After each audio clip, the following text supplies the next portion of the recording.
แล้วทุกคนอันนี้เอิ้นว่าป่าธรรมชาติแบบน้อยบางคนก็มักตัวน้อยบางคนก็มักตัวใหญ่เนาะแต่สบายดีทุกคนตอนนี้ก็อยู่กับอลิสาสาวน้อยเวียงจันทน์เด้อมื้อนี้ก็คือเราจะมาพาทุกคนมาพักผ่อนเพราะอลิสาตอนนี้อลิสาอยู่ที่นี่นะทุกคนจะเป็นรีสอร์ทริเวอร์ไซด์ที่อยู่แถวถ้ำกองรอเพราะมื้อนี้เราอยู่ที่กองรอนะทุกคนอยู่ที่แขวงคำม่วนทุกคนอาจจะบางคนที่ศึกษาเกี่ยวกับสถานที่ท่องเที่ยวอยู่ลาวเนาะทุกคนอาจจะรู้จักว่ากองรอแม่นหยังมันจะเป็นถ้ำเนาะทุกคนเดี๋ยวประมาณตอนแรกนะจะได้ไปแล้วเดี๋ยวเราจะถ่ายคลิปให้เบิ่งแต่ว่ามื้อนี้หั่นเพราะว่าตัวนี้หั่นเรามาพักเพราะว่านี่คือรีสอร์ทของหมู่นะสาวเนาะทุกคนหรือว่าหมู่สาวเมยนั่นเองนี่จะให้เบิ่งบรรยากาศนี่แล้วข้างหน้าก็จะเป็นแบบนี้เลยเขาแบบนี้แล้วก็มีน้ำมีรูมีห้วยน้ำกับบอกใสๆเบิ่งไหมทุกคนคือแบบเมื่อวานนี้ก็จะไปหาปลาโอ้โหมื้อนี้จะมีบ่นี่วันนี้ก็จะเป็นร้านอาหารเนาะส่วนหลายที่เห็นจะเป็นแขกต่างประเทศคนฝรั่งอย่างสินะมื้อนี้ก็เห็นแปลกๆไงเพราะว่ามื้อนี้ปัดคิ้วออกนะทุกคนแล้วแบบคิ้วมันก็เลยอ่อน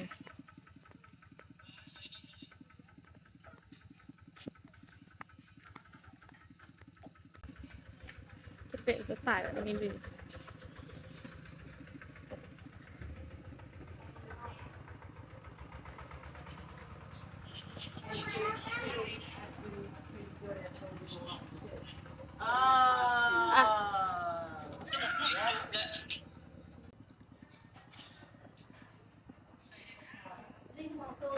เดี๋ยวทุกคนตอนแดดอ่อนเดี๋ยวจะพาทุกคนไปเบิ่งบรรยากาศที่ถ้ำแต่ว่าบ่ฮู้ว่าสิได้ไปตอนไหนนะเพราะว่าจะมีลูกค้ามาหาสาว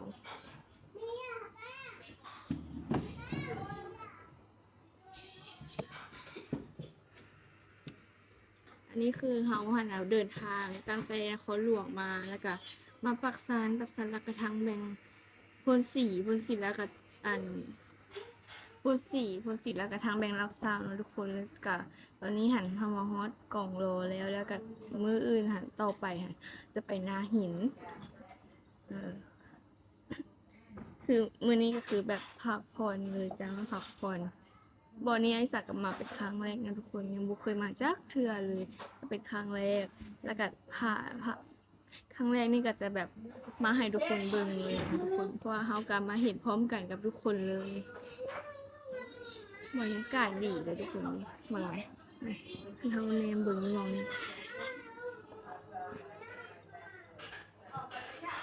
เมื่อวานนี้ฝนตกมีฝนตกแดดแต่ว่าอากาศก็ยังร้อนอยู่แดดร้อนคือเมื่อวานนี้ไอ้ทรายไปหาปลาตอนนี้น่าจะกำลังปิ้งปลาอยู่เดี๋ยวจะพาทุกคนไปเบิ่ง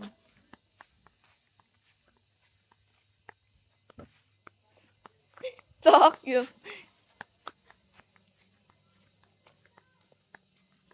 ว่าเสียงอย่างวะอย่างวะจับจันวะจิ้งหรีดเสียงโคตรดังโอ้เต่าปิ้งปลาจ้ะอันนี้คือป่าธรรมชาติเลยเขาจะเอิ้นป่าอย่างอันนี้เอาแต่อันนี้เห็นป่าตัวที่อันแม่นั้นเราทอดให้เขากินบ่อันเดียวกันบ่ปลาจาดปลาซิวปลาข้ามแต่ว่าอันนี้ปลาไม่ไม่อีหลีอันนี้ครัวอ๋ออันนี้ที่ว่าไปหาปลาแล้วติดได้ปลาบักอะไรแม่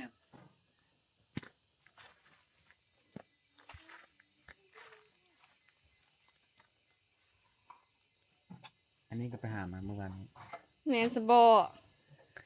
ซีนใดหาในตู้เย็นโอเคอ๋อเลย อันนี้แม่นข้าวเช้าเหรอ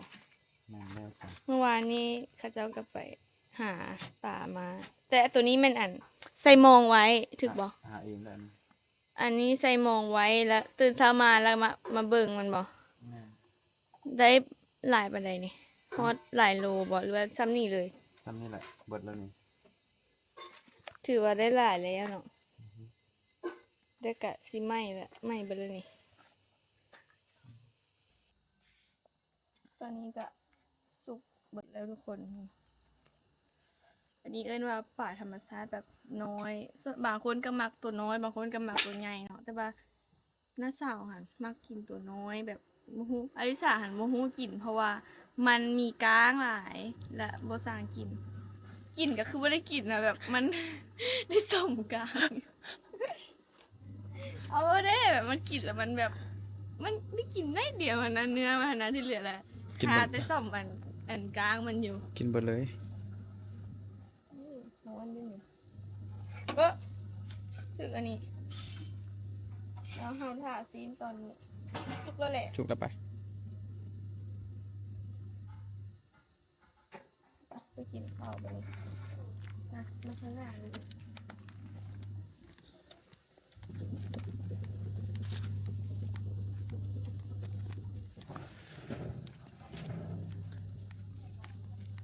อ๋อหอม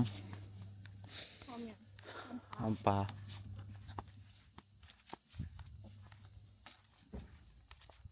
อันนี้ลิ้นอยากลิ้นจับแบบงาน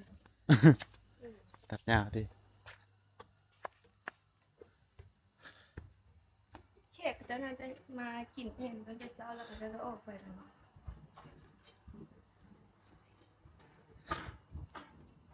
นี่ได้นี่ละนี่ละเอาแล้วเอาโต๊ะตัวนี้ก็ได้เอาทั้งตัว เห็นกล้องปุ๊บ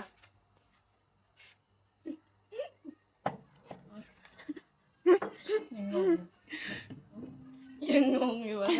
ใครอาหาร อันนี้เห็นยังวะเห็ดด่างบ่ เห็ดบด เอ้ามันนี่มันเหลืองแล้ว ส้มหรือมือส้มที่ส้ม โจอีกประเด็น เจ็ดโจร มาเลยพี่ไปเถอะไปเอาอันนี้ไปโอ้ส่วนมันมาเก็บพอยาไป ก็จะบ่ใช่บ่ละ มามันจะยายเอากินแล้วกินแล้วอ่ะ ให้ดูเนาะทางหลังทางมันเอาอันผมลงหรือว่าอันนี้ดีวะที่ผมเข้าไป มาเดี๋ยวจะมาซิมเบิง เมื่อกี้ส่วนพับไม่เราเฮ้ยจีน้องส่วนพับอีแม่ ยานี่มันบ่มีนะล่ะถูกอันหยาพันเดออันนี้ เป็นไง เดี๋ยว ใกล้กับเป็ดปนเดียวเอาต้มยำติ๊บยำค่ะ เขาสิถอดแล้วว่าบ่ต้องถอดอันนี้นะ ซิกเนเจอร์ ซิกเนเจอร์แต่ได้หลวงหลายๆตรงนี้ ใส่ปลาไว้ ลูกไปเมื่อคืนนี่หว่าลูกไปที่มองมาเนี่ย แค่มื้อเช้า ลูกก็เอาเมียอยู่นี่บอก โดดน้ำแต่มื้อเช้า ก็เอาเมียอยู่นี่สิบอกสารเนาะตอนเราไปซักคิวเตอร์เนาะ ขึ้นมาปลาดับเบิด การใหญ่ เคยกองรอ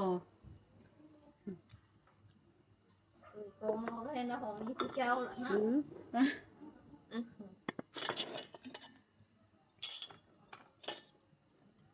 ผมพยายามจะส่งโพลละ พอดีเหรอวะเมื่อคืนนี่แล้วมันเนี่ยอันนั้นพูด เอาแม่ แม่เอามากินแล้วกันไหม อันนี้ปลาหาเองแน่นี่ เลิศ ที่จ่องเป็นลูกเคยเด้อ ปิ้งปลา มันไปเนี่ยนะ แกงเฮ็ดบ่ ร่างเนี่ยออกสดอยู่ออก สด สดว่ะ แซ่บบ่ อร่อยมาก กินอยู่บ่กินได้กินเป็นอยู่บ่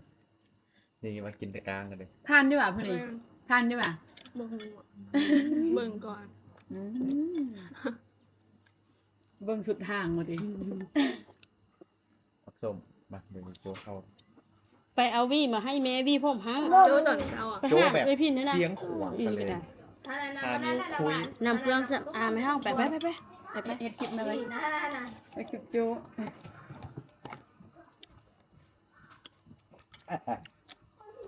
โจ้นี่แบบ มันต้องมีอย่างส้มผักจริงๆโจ้อ่ะ หรือว่าคันบ่มีจะเอิ้นได้ มีอย่างก็ได้ ที่อย่างกระถางอ้ายเพิ่นเลย เขากับบ่ฮู้คือกันเขาก็มานํกัน เขาก็บ่ได้โจ้ แบบเอาหลายๆอย่างมารวมกันแล้วเอิ้นโจทย์เด้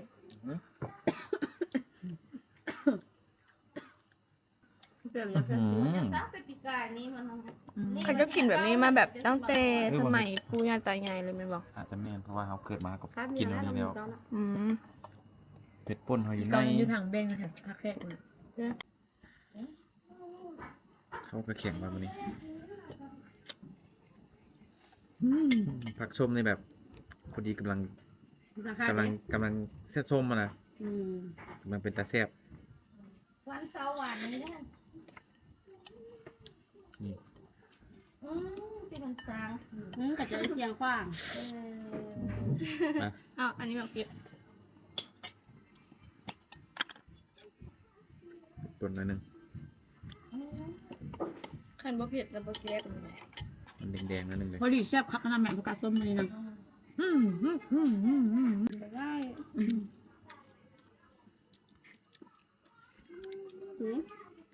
ได้กินอันโจ๊กเข้าแล้วขึ้นฮอดพ่อเลยพ่อเขาแซ่บๆก่อนเลย ท่านแม่นำอย่าให้ได้นี่น่ะ ใช่สุดแซ่บ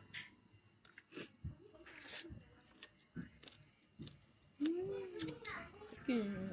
ข้าวเพื่อนเพื่ออะไรไฟน้อยเลย มอนถ้าเราเพิ่นเปิดนั่นเนี่ยค่ะ มันไม่กับปิ้งปลาแล้ว มันอิ่มอยู่แล้วบ่อยากเข้าตอนนี้นะกินแต่กลับนี่ แซ่บเป็นไม่จัง อันนี้แหละอิ่ม เป็นอะไร อร่อยมาก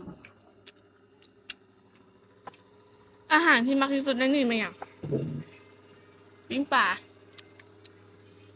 อันนี้เห็ดอย่าง แกงเห็ดสุดใจเลยแหละ อันนี้ก็หาเอาเองเหรอมนี่เจ้าภาพ อันนี้มักอีกอย่าง เป็นคนแดงกิน เที่ยวกินแค่พาน้องไปเล่นนี่กวนแม่เฮ็ดเรียกเงินบ่ เฮ้ย มื้อนี้วันเด็กว่ะ วันพระ มื้ออื่น เป็ดเนี่ย มื้ออื่นวันเด็กน้อยวันเด็กน้อย มื้อนี้วันที่31คนหนึ่งวัน29คนหนึ่งวัน30คน31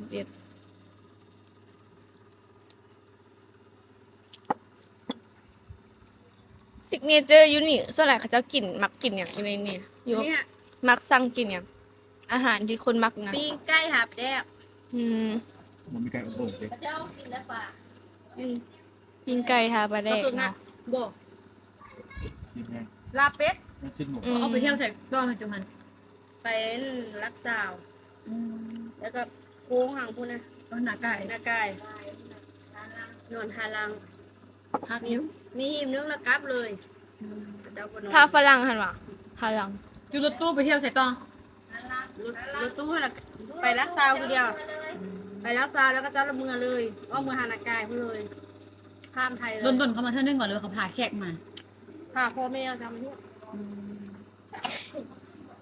ส่วนใหญ่จะเป็น เพื่อนละเทือก็จะเอามา มา แขกคนไทยกับแขก ก็มาดู ฝรั่ง ช่วงนี้หน้านี่แหละเม้นไทย แล้วก็จะมาแล้วเมื่อเช้าเขาก็ไปเบิ่งถ้ำติหนูไม่ได้ไป ก็จะไปแล้ว กินข้าวปะ เอาดิ อย่างเดียว เดือนนั้น เดือนนี้แหละเม้นคนไทยถ้าเดือน10ขึ้นไปถ้าอันนั้นเม้นต่างประเทศ อืมเขาจะมาเป็นสวงนั่นเนาะคนไทยเขาจะจ่องทั้งแหละ แบบ อ่างอันเพศ มีเพศเพศเป็นซื้อว่าอย่าง ซิงนำเนาะ รีสอร์ทเทียมน้ รีสอร์ทเค็มน้ำเป็นภาษาลาวอ่ะภาษา ำ ไทย บอกเก็บดีบไซต์มันเนี่ยเดี๋ยวจะเอาให้เดี๋ยวจะ โอเคไปที่อยากมาพักนะทุกคนเขาจะขึ้นเพจไว้ให้ แล้วก็ แต่ว่าห้องนี้เต็มตลอดต้องได้จองไว้ก่อนเนาะเขาจะมาเอาหน้างานบ่ได้เขาต้องจองไว้ เอาหน้างานละพุ่นหน้าผา มีแต่ได้นอนหน้าบอลน้ำนึงนอนก็คักอยู่